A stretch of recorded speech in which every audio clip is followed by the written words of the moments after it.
My next guest believes moms can do a lot to tame teen gossip. Jessie Funk, director of Ivy Girl Academy, is here with strategies for moms and their teens, sharing ways to help you spot toxic gossip and encourage healthy teen conversations. It's always great to have you. Jessie, how you doing? Brooke, fabulous. How are you? Good, and I'm really excited about this because you're introducing the idea of healthy gossip. Yeah. And I didn't know those two words could be used in the same sentence. Yeah, I probably wouldn't call it gossip. I would use the word venting because gossip has such a negative connotation, but it is the same thing. It's totally the same thing. We have to make sure our daughters know that they are safe to talk about their feelings, that they can feel their feelings. They can be mad, they can scream, they can cry, they can talk about people who are hurting them or doing something that frustrates them. That is actually vitally important. It's not only healthy, it's important. So what's the fine line then between that healthy gossip or venting and toxic conversation? Yeah, so I kind of broke it down. I think toxic gossip is where you are trying to mask an insecurity. So you're looking for something to be upset about. You're trying to find something because you want to mask your own insecurity.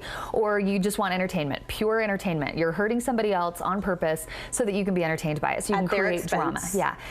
If you want to get somebody in trouble, or if you want like somebody to hurt, like you want someone to get hurt, but you also want them to hurt, which is really, really sad. So that's toxic. But healthy gossip is where you're frustrated about something. Someone genuinely did wrong you or hurt you or said something mean or didn't invite you to the party. I mean, it could be simple things and it just hurts your feelings. Being able to just talk about that and get it out, write it out, or say it is so important. Does who you're talking to need to be taken into account as well? It's one thing for a teenage daughter to vent to mom, for example, but you can't always assume your teenage friend is going to understand that same balance. Exactly. And the teenage friend is probably going to want to make it a little bit bigger than it is, and she's going to want to dramatize it. So yes, as a mother, we need to constantly be encouraging our daughters to have those conversations with somebody who can just keep them kind of grounded, you know, even if it's like a best friend's mom or an adult or a teacher, or sometimes I would recommend like encouraging her to talk to an adult as opposed to a friend when it's something that is genuine, when it is the healthy gossip instead of the toxic gossip. So typically gossip is categorized as a female problem, right? It's something that girls do, teenage girls do, even moms do. Do you think that's a fair assumption? Yes, I do. I think, of course, boys do it, of course, but I think we use it as entertainment and the drama and the excitement. I mean, I certainly did. I remember going to school when I was a teenager and I just couldn't wait to talk about the latest scandal with Johnny and Susie. I love hearing you describe your teenage years because I cannot, in my right mind, for the life of me, I cannot imagine you doing the things that you say you did. I was so awful, and I fed on it. It was exciting, and it is. I mean, look at it. Like we spend so much time on television shows and magazines because we want to see like what's going on. Not on this show. Right, of course. Thank you. And so like we have to have that entertainment, that source of entertainment, and teenage girls just feed on it. And that's not necessarily a bad thing as long as we can make sure that we're not hurting somebody else and teaching them that there is a difference, because they're smart, they will get it if we can teach them that. So there's this phrase, keep it positive, which I recognize the power in that, but at the same time we use it so frequently it's almost become trite, right? Keep it positive. How can moms really communicate the need for that positive language, those positive conversations to their teenage daughters? Yeah, I actually feel really strongly about this. So when your daughter comes to you and she's complaining about something, she's venting, she's frustrated about something and just getting it off her chest, make sure you don't shut her down. Do not say something like, oh, be nice.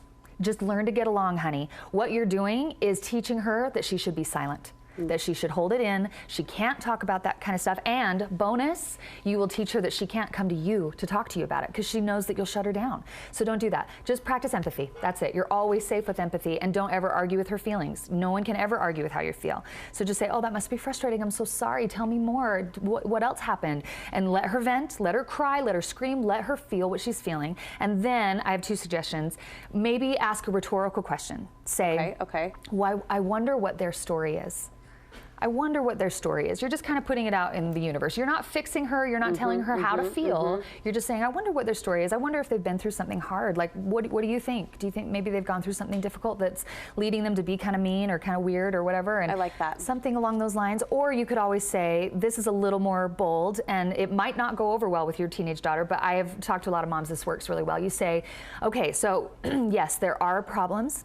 But I want to know, what do you think is like one or two things that are good about that person? Trying to flip the switch a little bit. Yeah, and you just say, because there has to be a good thing. They're learning how to be a human, you know what I mean? And I'm not telling you how to feel, and I'm not trying to dismiss what you're saying, but there has to be good in that person as well. Back to the empathy. I can hear a lot of moms wondering, and I would wonder this in this situation, how can I show empathy without validating this dramatic, mean-spirited behavior? What's the fine line there? Yeah, so I mean, the like mean-spirited behavior on the other person's part, or your daughter? On your daughter. If she's kind of venting openly, right? She's having a hard moment about so-and-so Susie who did X, Y, and Z, and she's being pretty hateful and passionate, if you want to use that word. It's a nicer word. And you're trying to empathize, but you don't want to validate the things she's saying or the way she's saying it. How do you do that? Absolutely. So that's the magic of empathy. When your daughter is able to construct her thoughts and put a structure to her thoughts, because in her mind, like, she's been at school all day, she's been in this hypervigilant state, she's stressed out, and it's been chaos in her mind. So when she comes home and she's able to talk about it, she's able to organize her thoughts. She's able to work through it a little bit. And so when she vents and when you have empathy and she knows she's safe with you, she's able to organize those thoughts. So when she's done, when she's cried, when she's screamed, then you say, okay, so what do you want to do from here?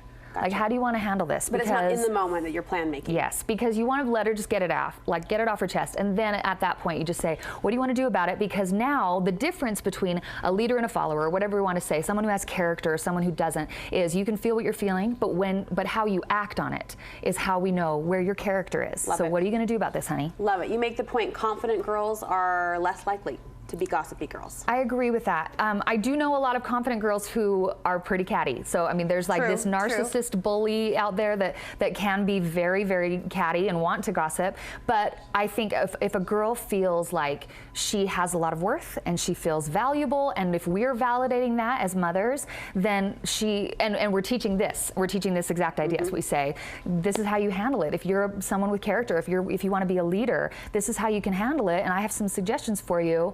And at that point, she can start differentiating how she's going to handle it. And of course, moms model this best. They're the best role model. You have an event coming up that moms will want to tell their teenage daughters about it. Looking forward a little bit. Tell us about it. Yes, I'm so excited. So we've been running the Ivy Girl Academy for 6 years, and my whole dream from the beginning has been to have, 6 years? I know, like crazy. And so my whole dream from the beginning was to do a summer camp, and we're finally doing it in July. Awesome. So we want to teach girls leadership through real leadership. So we are looking for older girls, 15 to 19, who can come and be our mentors, who can plan it, lead it, carry it out, and actually lead. And so we're taking applications right now on ivygirlacademy.com. And this is for July 2017. Yes. Awesome opportunity to lead and for those other girls who will be attending. Jessie, thank you so much.